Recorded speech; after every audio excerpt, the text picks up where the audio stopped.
Mentionné pasteur Mudagiri.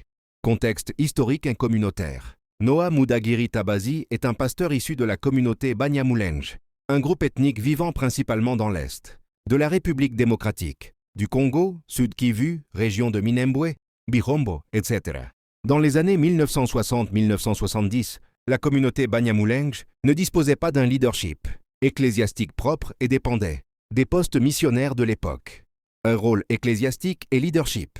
En 1978, l'organisation chrétienne connue sous l'acronyme CEPAC, Communauté des Églises de Matsetsou, Pentecôte en Afrique, a délégué l'administration d'une mission parish autonome à la paroisse de Bijombo Parish, et c'est Noah Mudagiri Tabazi qui en a été nommé responsable, overseer, superviseur. En tant que pasteur en charge de Bijombo Parish, Mudagiri supervisait plus de 15 églises locales. C'était un leadership important pour la communauté Banyamulenge. Rôle social et spirituel. Le rôle de Mudagiri n'était pas uniquement religieux. Comme beaucoup de pasteurs dans ce contexte, il jouait aussi un rôle social et communautaire.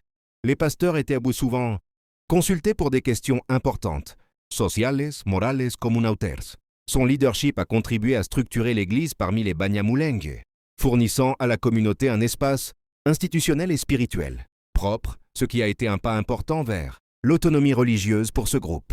Ce qu'on ignore, les limites de l'information. Il n'existe pas de source accessible et fiable donnant la date de naissance, la jeunesse, ni les informations familiales de Mudagiri Tabazi, du moins pas dans les documents consultés.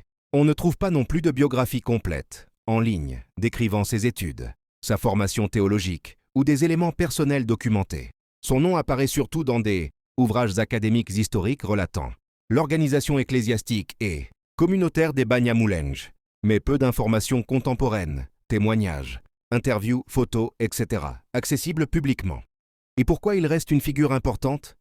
Parce que sa nomination en 1978 comme superviseur de la paroisse, Bijombo représente une première structure institutionnelle chrétienne dirigée par un Banyamulenge, un tournant pour l'identité religieuse et communautaire de ce peuple.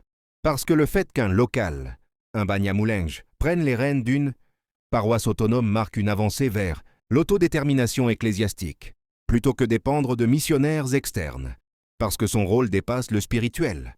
Dans les sociétés comme celle des Banyamulenge, les pasteurs jouent souvent des rôles communautaires, d'arbitres, de conseillers, ce qui donne à leur position une double dimension, religieuse plus sociale.